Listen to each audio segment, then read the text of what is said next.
베들레헴 에브라다야, 너는 유다 족속 중에 작을지라도 이스라엘 다스릴 자가 네게서 내게로 나올 것이라. 그의 근본은 상고의 영혼에 있느니라. 아멘. 하나님이 원하시는 공동체라는 제목으로 함께 하나님의 말씀을 나누도록 하겠습니다. 우리가요, 온 가족 예배를 드리는 이유를 좀 분명히 알았으면 좋겠습니다. 온 가족 예배는 말씀을 바탕에 두고 있습니다. 그래서 사실 종교개혁 이후에 말씀으로 돌아가자, 성경으로 돌아가자라고 주장했던 그 믿음의 선배들, 소위 말해서 개혁주의라고 얘기하는데, 그런 믿음의 선배들이 드렸던 예배가 온 가족이 함께 예배를 드렸습니다. 그래서 우리도 그런 삶과 예배가 하나가 되어야 된다라고 생각하는 교회들이 온 가족 예배를 드리고 있습니다. 우리만 드리는 것이 아니라 서울에도 몇 교회가 정말로 말씀과 삶이 일치되는 그런 삶으로 나가야 된다, 그런 교회로 나가야 된다라고 그렇게 생각하는 훌륭하신 목사님들이 그런 예배를 드렸습니다. 그래서 저도 교회를 개척하면서 예배부터 좀 달라져야 되겠다라고 생각해서 온 가족이 이렇게 예배를 드렸습니다. 우리 주일학교, 중고등학교 이렇게 어른에 이르기까지 이렇게 함께 예배 드리는 것이 복이다. 그리고 부모님이 예배 드리는 모습을 보고 자녀들이 나도 부모님처럼 저렇게 예배 드려야 되겠다. 그런데 그 부모님이 집에 가서는 엉터리로 살으면 저렇게 살으면 안 돼야 되겠다 라고 그렇게 결심하는 그런 시간 되기를 바라겠습니다. 예, 우리 아들도 저를 보고 짜려보는 것 같습니다. 지난주에 미가서를 마치려고 했는데 처음으로 우리가 온 가족은 예배를 드리고 또 중간중간 우리 학생들에게 필요한 말씀을 선포하다 보니까 좀 길어져서 지난주에 이어서 한 번 더 미가서를 좀 보려고 합니다. 여러분, 미가서 분위기를 알아야 됩니다. 미가서 분위기는 이런 거예요. 하나님의 말씀을 듣지 않는 지도자들을 제쳐놓고 더 이상 계속적으로 얘기하는데 계속적으로 안 듣는 거예요. 그래서 너는 좀 더 이상 좀 희망이 없어. 그래서 하나님이 보기에는 그래도 좀 소망이 보이는 백성들을 깨우기 위해서 미가를 보냈습니다. 네가 좀 가서 백성들을 깨워라. 지금 지도자는 아무리 얘기해도 듣지 않으니까 백성들에게 지도자의 잘못된 부분들을 좀 알려줘서 그들이 그렇게 살면 안 된다는 것을 좀 배우도록 해라 라고 해서 미가를 보냈습니다.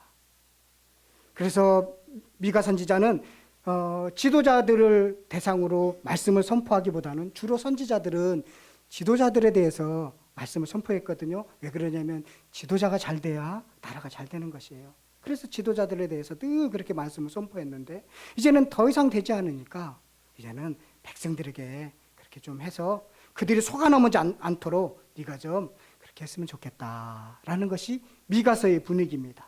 이 분위기를 알아야만이 여러분들이 미가서를 읽을 때 제대로 이해할 수 있습니다. 여러분, 우리의 삶의 주변에서도 제대로 알지 못하면 속아 넘어가는 경우가 참 많은 것 같아요. 마치 이런 거와 비슷하다는 생각이 들었는데, 제가요 한 2주 전에 망가대의 그 사거리에서 군밤 장사에게 낚인 일이 있습니다.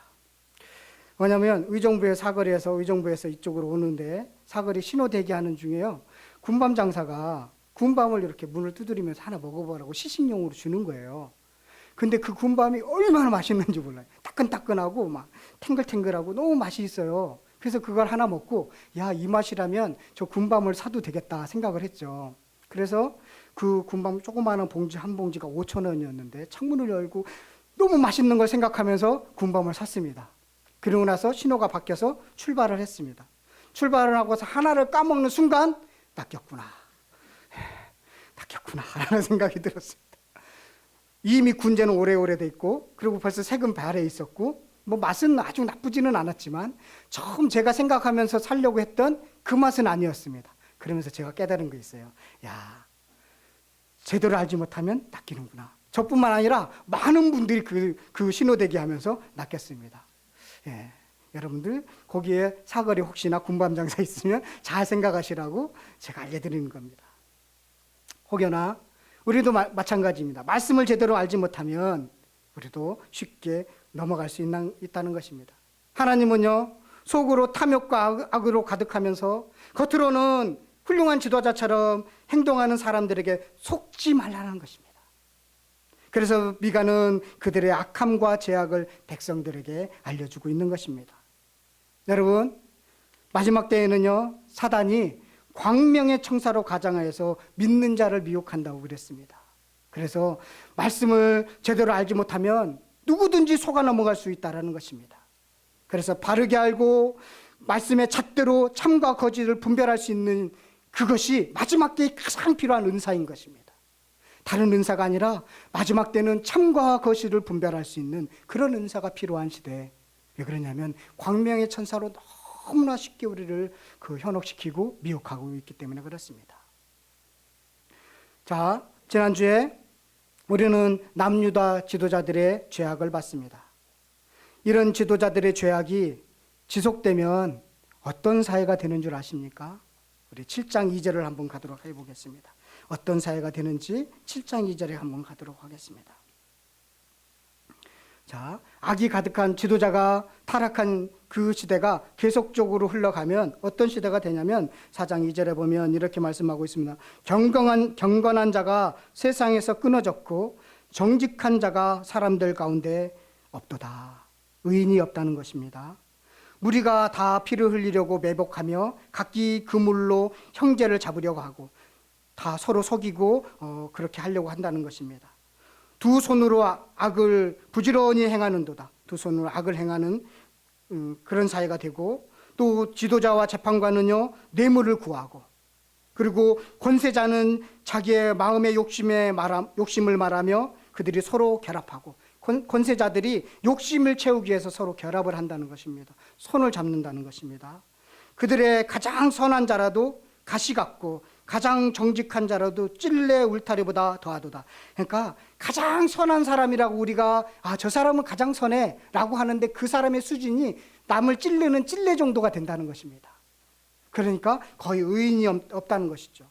그들의 파수꾼들의 날 곧 그들 가운데 형벌의 날이 임하였으니 이제는 그들이 요란하리로다.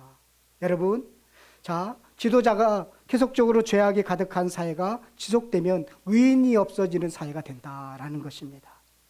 입법부, 행정부, 사법부, 종교인들이 다 타락해서 한 통속이라는 것입니다. 그러면 의인이 없어진다는 것입니다. 그들 중에 가장 선한 자라도 가시 울타리 정도밖에 더하는, 가장 정직한 자라도 남한테 찔릴 수 있는 찔레 울타리밖에 되지 않는 그런 사회가 된다라는 것입니다. 특히요, 지도자들은 권력을 이용해서 뇌물을 받으려고 한다는 것입니다. 지금 우리 사회는 어떤가요? 지금 미가가 남유다, 하나님의 사랑하는 믿는 사람들입니다. 다 하나님을 믿는 사람들입니다. 그런데 그들이 지금 하고 있는 모습은 뇌물을 받고 다른 사람에게 악을 행하고 있다는 것입니다. 그래서 하나님께서 미리 아셔서 출애굽기 23장 8절에 보면 이렇게 말씀하고 있습니다. 너는 뇌물을 받지 말라. 뇌물은 밝은 자의 눈을 어둡게 하고 의로운 자의 말을 굽게 하느니라 라고 말씀하고 있는 것입니다. 공직자가 가장 조심해야 하는 부분이 바로 뇌물인 것입니다. 요즘 뉴스를 보면 고위직에 올라갔다 뇌물을 받은 것이 들통이 나서 인생의 바닥으로 떨어지는 것을 많이 보지 않습니까? 여러분, 한번 생각해 보세요. 그 자리에 올라가기까지 얼마나 노력을 했을까요? 얼마나 공부를 많이 했을까요? 학생 시절에는 하루에 4시간도 잠도 안 자고 좋은 대학, 좋은 성적을 내기 위해서 얼마나 많은 일들을 했겠습니까? 공부했겠습니까? 노력했겠습니까? 그런데 하루아침에 떨어지는 모습을 봅니다. 여러분, 열심히 공부해갖고 대기업에 들어갔는데 그 대기업의 직원들이 중소기업의 그 사장들로부터 활동비라는 명목을 받고 또 접대를 받는 그런 모습들을 보기도 합니다. 그것이 바로 뇌물인 것입니다. 이 사회가 의인이 없어지는 사회, 지도자가 타락하면 다 모든 사회 전반에 뇌물이 평만하게 되었고, 그래서 의인이 없는 사회가 된다라는 것입니다. 지금 미가가 살고 있는 시대가 그런 사회라는 것입니다. 사실 공무원들, 여러분 직장인은요 월급이 많지 않습니다. 특히 검사들도요 공무원이기 때문에 월급이 많지 않습니다. 그러니 자꾸만 다른 데 눈을 돌리게 되어 있는 것입니다. 이런 사회에서 남편들이 타락하지 않기 위해서는요 아내들이 참 잘해야 됩니다. 타락한 시대를 보면 아내들이 남편들에게 더 많은 부를, 더 많은 돈을 요구하기 때문에 타락한 것을 보게 됩니다. 아모스서 4장 1절에 보면 이렇게 말씀하고 있습니다. 사마리아 산에 있는 바산의 암소들아, 부인들아, 이 말을 들으라. 너희는 힘없는 자를 학대하며 가난한 자를 압제하며 가장에게 이르기를 술을 가져다가 우리를 마시게 하라 하는도다. 부인들이여, 당신 돈 좀 더 많이 가져와. 저 남편은 우리보다 훨씬 월급을 많이 받는데 당신은 쥐꼬리만한 월급을 받아오잖아. 잘 나가는 친구의 남편을 비교합니다. 자꾸만 힘들다고만 이야기합니다. 그러면요, 그 남편이 뇌물을 받을 기회가 생기면요, 바가지 긁는 아내가 생각이 나는 것입니다. 그래서 그 뇌물을 받는 것입니다. 그래서 실수하게 되는 것입니다. 여러분, 그런 사회에서도 누가 더 중요하느냐? 아내가 더 중요하다는 것입니다. 우리는 아모스나 지금 미가나 호세아나 이사야나 같은 동시대의 선지자라는 것을 알고 있습니다. 지금 동시대의 선지자들이 동일하게 말씀하고 있는데 지도자의 타락과 남편들의 뇌물과 여인들의 거기에 혼합된 모습들을 보여주고 있습니다. 여러분, 정신 차리시기를 바라겠습니다. 그렇게 뇌물을 받고 의인이 없는 사이가 지속되면요, 어떤 사이가 되느냐면 서로 믿지 못하는 사이가 된다라는 것입니다. 미가서 7장 5절 6절을 한번 보면 이렇게 말씀하고 있습니다. 5절 6절, 의인이 없는 사이가 지속될 경우에 어떻게 나타나는지를 한번 잘 보시기를 바랍니다. 너희는 이웃을 믿지 말며 친구를 의지하지 말며 내 품에 누운 여인에게라도 내 입의 문을 지킬지어다. 믿지 말라는 것, 서로 믿지 못하는 사이가 됐다는 것입니다. 아들이 아버지를 멸시하며 딸이 어머니를 대적하며 며느리가 시어머니를 대적하리니 이는 원수가 그 곧 자기의 집안 사이로입니다. 집안이, 가정이 깨진다는 것입니다. 자, 의인이 없는 사이가 되었습니다. 그것은 첫 번째, 지도자가 잘못되었습니다. 그러니까 의인이 없는 사이가 되었습니다. 그 의인이 없는 사이가 지속되다 보니까 서로 믿지 못하는 사이가 되었습니다. 그 믿지 못하는 사이가 계속적으로 지속하니까 가정이 깨져버렸습니다. 이런 흐름이 지금 남유다에서 흐르고 있는데 그 흐름이 지금 우리 사회에는 흐르고 있지 않느냐 이겁니다. 그런 흐름이 우리 사회에는 지금 닮아가고 있지 않느냐 이겁니다. 여러분, 심판의 시작은 지도자들의 죄악이었습니다. 그 죄악이 지속되면 의인이 없어지는 것입니다. 여러분, 학생들도 그런 얘기합니다. 착하게 살면 손해본다고 얘기합니다. 법을 지키면 네가 바보야. 그런 이야기를 합니다. 그것이 자녀들까지 지금 이루고 있다는 것입니다. 그런 희망이 있겠습니까?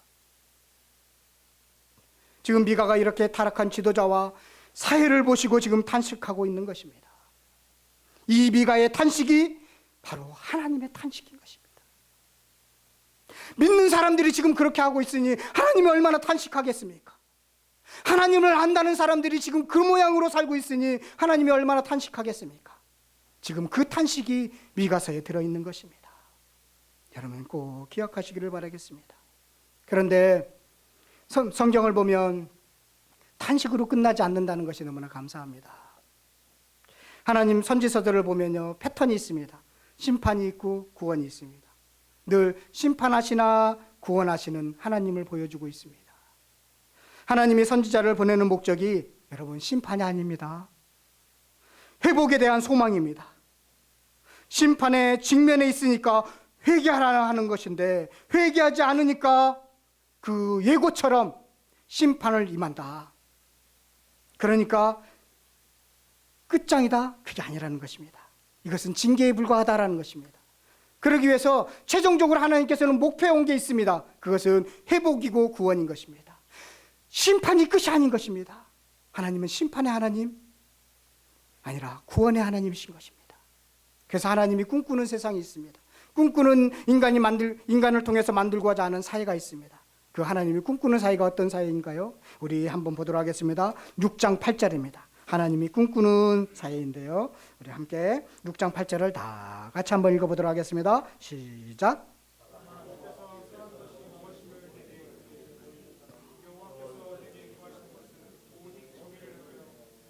하늘을 사랑하며 겸손하게 되어 하나님과 함께 행하는 것이라.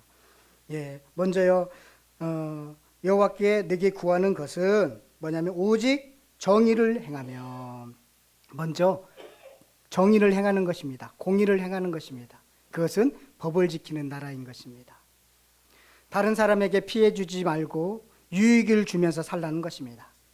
자기 이익을 위해서 법을 어기는 것은요, 그렇게 밥 먹듯이 하면서 예배는 한 번도 안 빠지는 사람들처럼 살지 말라는 것입니다. 사회 나가서는 법을 자기 마음대로 어기면서 예배는 꼭 지켜야지, 이런 태도로 살지 말라는 것입니다. 저는 다른 사람들의 이야기는 잘 모르겠습니다. 제가 목사니까 좀 목사 이야기를 하려고 합니다. 최근에 죄를 짓고 감옥에 있다가 나오면서 어느 목사님이 이렇게 말씀하셨습니다. 하나님이 돌려보내셨습니다. 하나님이 승리하셨습니다. 그렇게 말을 했습니다. 이분은요, 교회의 재정을 마음대로 쓰다가 사회법에 따라서 형을 사신 분입니다. 이 목사님이 예수 이름 때문에 고문받고 나왔습니까? 오지에 선교 나가서 핍박받고 귀국했습니까?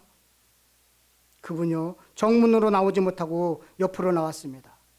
겨우 사회적인 죄값을 치른 것입니다. 얼마나 많은 사람들에게 전도의 문을 막았습니까? 자숙하고 회개해야지요. 왜 그게 하나님의 승리입니까? 이런 때 하나님의 이름을 사용하는 것은 안 된다고 봅니다.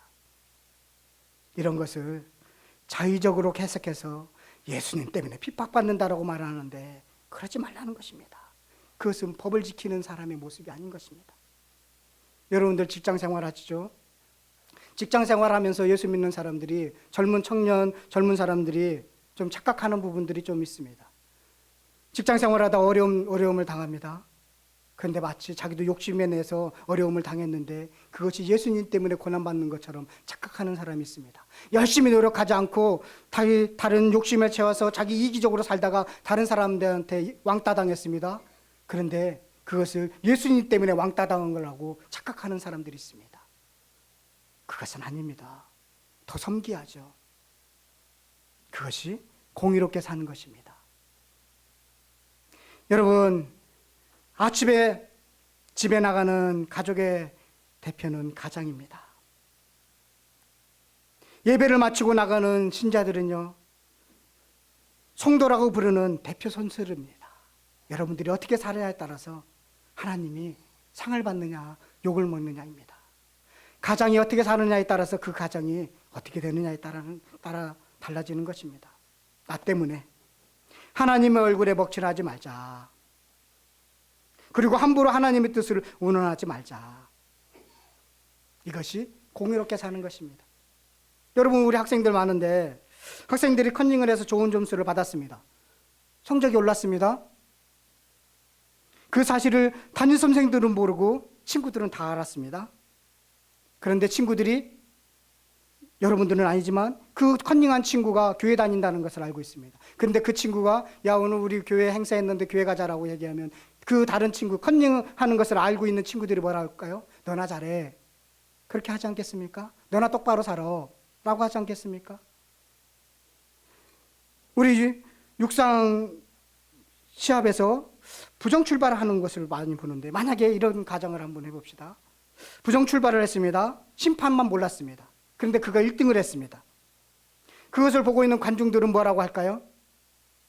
그런데 이런 상황에서 1등 된 사람이 진짜 기독교인이라면 심판에 가서 제가 부정 출발을 했습니다라고 고백하는 것입니다. 밝히는 것입니다. 이것이 공의롭게 사는 것입니다. 이게 정직하게 살고 법을 지키는 것입니다. 이렇게 살라는 것입니다. 기독교인의 사랑은요, 공의를 바탕으로 한 사랑입니다. 하지만 공의만 있으면 우리 주변에 철저히 법을 지키면서 이런 사람이 있습니다. 다른 사람을 정죄하는 사람들이 있습니다. 자기는 법을 지킨다는 그 명목하에 다른 사람들을 자꾸만 정죄하는 그런 사람들이 있습니다. 그래서 필요한 게 뭐냐면 인애입니다. 법 이상 사랑이 있어야 다른 사람들에게 넉넉히 베풀어주고 용서할 수 있는 사람이 될 수 있다는 것입니다. 그것이 바로 여기 두 번째 뭐냐면 인자를 사랑하며 라는 것입니다. 사람들을 사랑하며 라는 것입니다. 내 이웃을 내 몸처럼 사랑하라고 살으라고 했죠. 그것은 사랑이 있어야 되는 것입니다. 공의 그것만 강조되면 사람들을 자꾸만 정죄하는 데 씁니다. 그것을 뛰어넘는 공의를 바탕으로 한 사랑이 필요하다라는 것입니다. 하나님이 지금 원하는 사회입니다. 하나님이 원하는 사회인데 그것은 공의가 있어야 되고 그 공의를 뛰어넘는 사랑이 있어야 된다는 것입니다. 그런 사회를 원하신다는 것입니다. 우리 하나님은 정의를 행하고 인자를 사랑하고 겸손히, 마지막에는 뭐냐면 하나님과 함께 행하는 것, 이것입니다. 이 세 가지, 하나님께서 원하는 사이에 사람들의 모습이 이런 모습으로 좀 살았으면 한다는 것입니다. 그런데 지금 미가가 말씀을 전하는 시대는 어떤 시대라고요? 그렇게 살지 못하는 시대라는 것입니다. 우리는 이 비슷한 말씀을 알고 있습니다. 아모스서 5장 21절에서부터 24절을 보면 이렇게 말씀하고 있습니다. 너희가 내게 범죄나 소재를 들을지라도 내가 받지 아니할 것이요 너희의 살찐 희생의 화목제도 내가 돌아보지 아니하리라. 내 노래소리를 내 앞에서 그칠지어다. 내 비파소리도 내가 듣지 아니하리라. 오직 정의를 불같이 공의를 마르지 않는 강같이 흐르게 하라. 네 삶에서 그렇게 공의롭게 정의롭게 좀 살았으면 좋겠어 라고 지금 말씀하고 있는 것입니다. 여러분, 이렇게 공의와 사랑이 넘치는 사회를 하나님이 원하고 계십니다. 여러분, 진실로 행복한 사람이 누구입니까? 마음만 먹으면 무슨 짓이라도 할 수 있는 힘을 가진 자입니까? 부와 권력자들이 행복한 자들이라고 생각하십니까? 아닙니다. 결코 아닙니다. 참으로 행복한 자는요, 참으로 성공적인 삶을 사는 자는 양심에 거리낌이 없는 자입니다. 하나님 앞에 두려워할 것이 없는 자입니다. 땀 흘려 일할 곳이 있고 저녁에 일을 마치고 집에 가면 따스한 가족들이 기다리고 있는 자입니다. 이 사람이 행복한 것입니다. 하늘을 가를 집이 있으면 족한 줄로 아는 사람, 이 사람이 행복한 것입니다. 여러분, 이런 행복한 사람들이 되시기를 간절히 축원드리겠습니다. 하나님이 원하시는 그런 사회인 것입니다. 그렇다면 이런 참 행복, 참 평안은 어떻게 이루어질까요? 그것은 참 목자가 오시면 가능합니다. 우리 4장 3절을 한번 가서 보도록 하겠습니다. 참 목자가 오면 가능한데요. 4장 3절입니다. 4장 3절 크게 한 목소리를 읽도록 하겠습니다. 시작.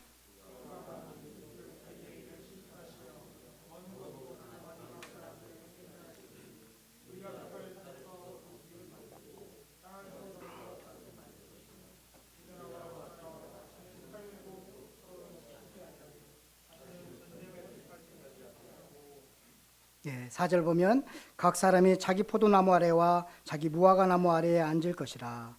그들을 두렵게 할 자가 없으리니 이는 만군의 여호와의 입이 이같이 말씀하셨니라. 참 평화, 참 행복은요, 이 참 평화의 나라는 예수님이 오심으로써 성취된다라는 것입니다. 사람들이 서로 사랑하며 화목하게 살고자 하는 마음을 품게 된다는 것입니다. 예수님이 오시면요. 회심 이전에는, 예수님이 만나기 전에는 남에게 해악을 끼치고 남들로부터 해악을 당하면 용납하지 못하는 사람이었는데, 예수님을 만나면 해악을 입어도 참아내고 그 누구에게도 해악을 끼치지 않는 사람으로 살려고 노력한다라는 것입니다. 예수님을 만나면, 예수님이 오시면 그게 이루어진다는 것입니다. 복음에 붙들린 사람들은요, 화평한 자들이 되는 것입니다. 그것은 예수님을 만난 사람들이 화평한 삶을 살도록 되어 있기 때문에 그렇습니다.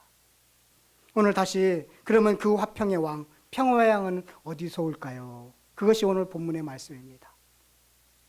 본문에 보면 5장 2절에 보면 어디에서 온다고요? 우리 5장 2절도 한 번 더 함께 읽겠습니다. 시작.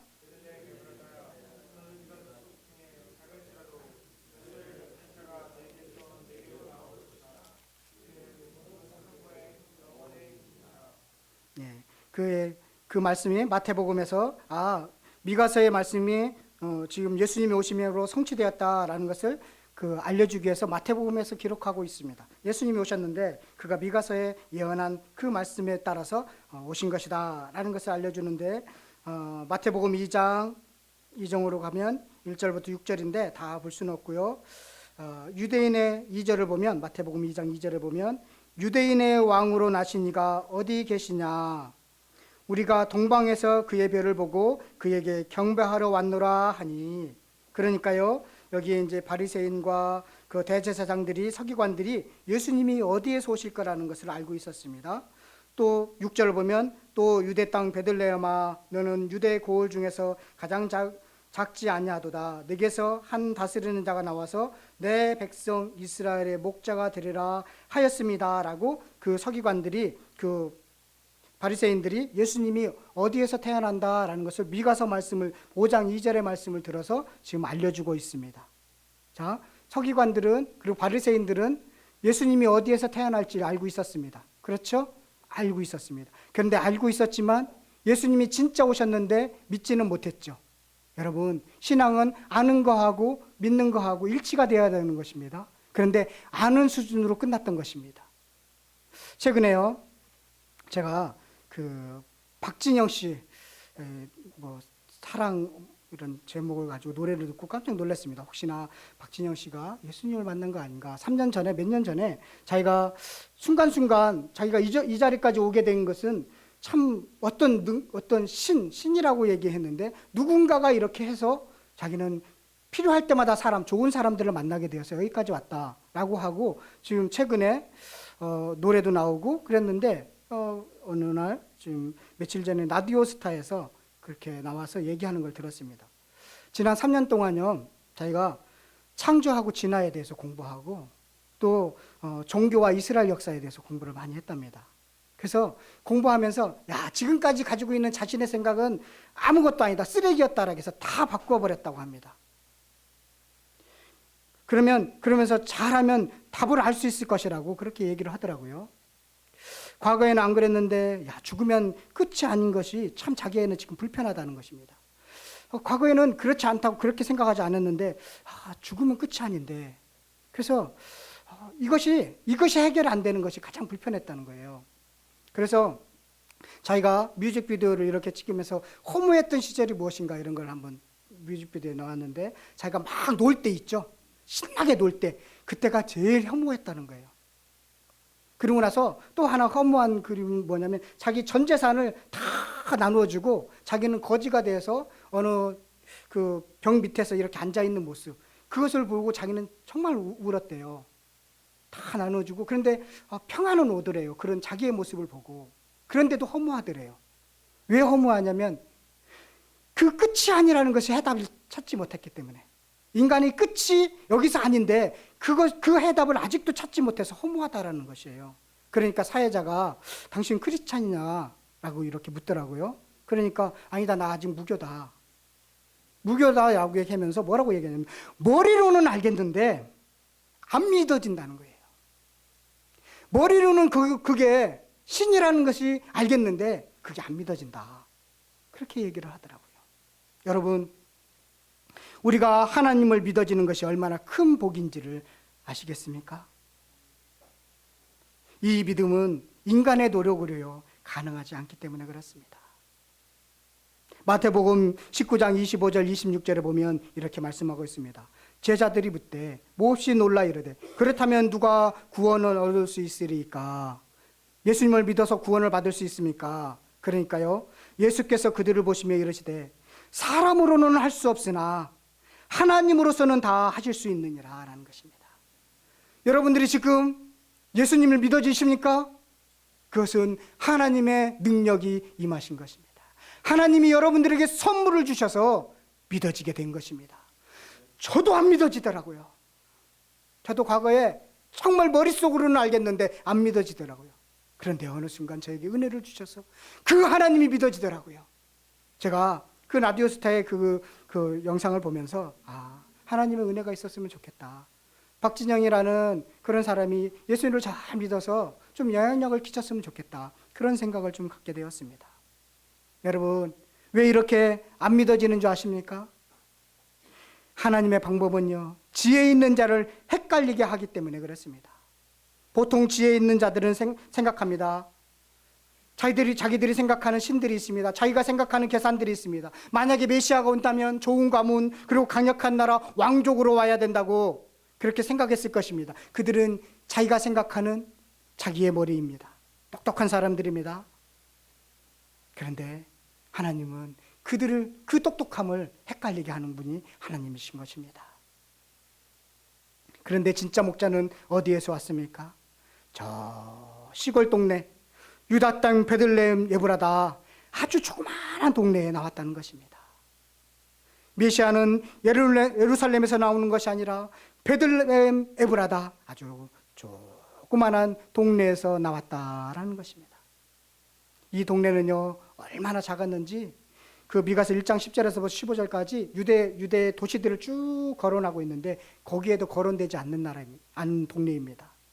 아마도 한 100여 가 성읍에 이렇게 여호수아 보면 100여 가 성읍에 이렇게 기록되어 있어요. 그런데도 거기에도 들어있지 않는 아주 작은 동네라는 것입니다. 그것에서 나왔다는 것입니다. 여러분, 보잘것없는 아주 초라한 그곳에서 예수 그리스도가 이 땅에 오셨습니다. 여러분들이 높고 낮음, 여러분들의 지혜와 여러분들의 지식, 이것은 큰 의미가 없다는 것입니다. 하나님을 믿게 되고 하나님을 알게 되는 것은 바로 여러분들의 겸손히 주님 앞에 나와서 엎드려서 기도할 때 주님이 주시는 은혜가 있는 것입니다. 여러분, 미가서는요 예수님이 탄생하기 전에 700년 전에 예언했던 것입니다. 그런데 이 700년 전에 예언했던 것이 이루어졌습니다. 성취되었죠. 그렇다면 우리는 이 사실을 보면서 무엇을 생각할 수 있을까요? 다시 오시겠다는 그 예수님은, 다시 오시겠다는 그 예수님, 그것은 분명히 오겠구나라는 것을 우리는 알게 되는 것입니다. 이 땅에 오신 예수님은 어떤 예수님이었습니까? 여러분, 제가 서두에 요즘 시대에 가장 필요한 것이 무엇인가? 그것은 참 목자와 거짓 목자를 분별하는 것이라고 얘기했죠. 그러면 이 땅에 오신 예수님은 선한 목자이고 참 목자였습니다. 그러면 참 목자는 어떤 목자였는지를 요한복음 10장 11절에서부터 15절, 우리 중요한 말씀이니까 우리 한번 찾아보도록 하겠습니다. 요한복음 10장 11절에서부터 15절입니다. 참 목자, 거짓 목자를 여러분들은 잘 구분해야 됩니다. 자, 함께 읽겠습니다. 시작. 다시 시작. 나는 선한 목자라. 선한 목자는 양들을 위하여 목숨을 버리거니와 싹구는 목자가 아니요 양도 제 양이 아니라 이리가 오는 것을 보면 양을 버리고 달아나나니 이리가 양을 물어가고 또 해치느니라.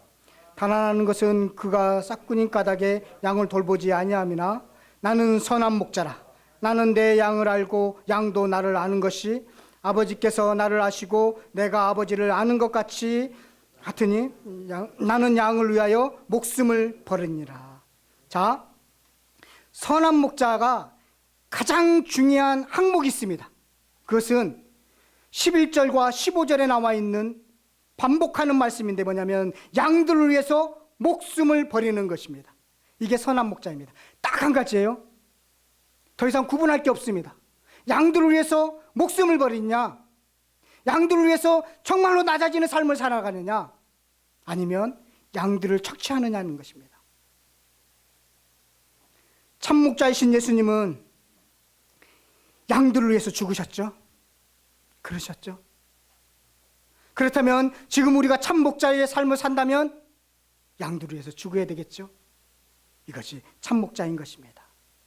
그런데 거짓 목자는 겉으로는 화려한 것처럼, 겉으로는 양을 위한 것처럼 하지만 속은 썩어 있다는 것입니다. 속은 구더기가 가득하다는 것입니다. 그래서 겉으로는 너희를 위하며 너희를 위해서 막 하는 것 같지만 속은 자기 것을 챙기는 사람이라는 것입니다. 이것은 거짓 목자라는 것입니다. 이것을 구분할 줄 아시기를 바라겠습니다. 혹시나 여러분들이 제가 목회하면서 제가 이익을 챙기면 말씀해 주시기를 바라겠습니다. 목사님, 거짓 목자가 되어가는 것 같습니다.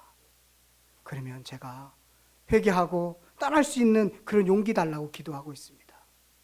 여러분, 거짓 목자의 삶을 산다면 양들이 피해를 보기 때문에 그렇습니다.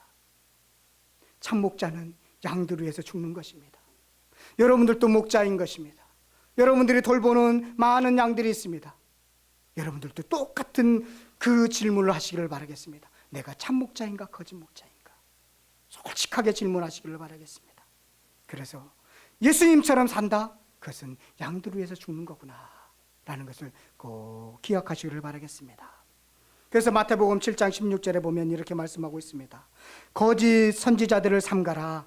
양의 옷을 입고 너에게 나오나니 속이면서 노략질하는 일이라 라고 말씀하고 있습니다.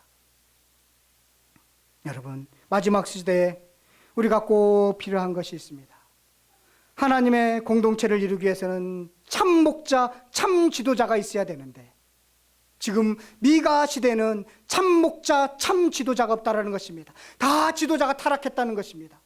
그런데 참 목자, 참 지도자가 오셨는데 그것은 예수 그리스도라는 것입니다. 그렇다면 예수 그리스도를 만난 참 목자, 참 지도자가 이 땅에 있을 때 참 평화가 온다는 것입니다. 여러분들이 예수를 만났죠? 그러면 참 평화가 오야 된다는 것입니다. 여러분들이 예수님을 인격적으로 만났죠? 그러면 여러분들의 가정 속에 참 평화가 오야 된다는 것입니다. 여러분들이 머무는 곳에 참 평화가 오야 된다는 것입니다. 그리고 여러분들이 머물고 예배드리는 이곳에, 이 교회에 참 평화가 오야 된다는 것입니다. 이것을 가르쳐주고 있습니다. 여러분들 결론을 맺도록 하겠습니다. 우리는 이런 공동체를 만들어가야 합니다. 사실 섬김이 가능한 공동체이기도 합니다. 여러분들의 가정, 여러분들의 여기 교회, 이것은 우리가 섬길 수 있는 공동체입니다. 예수님이 섬기러 왔다고 했죠. 요즘 말로 하면 이런 겁니다.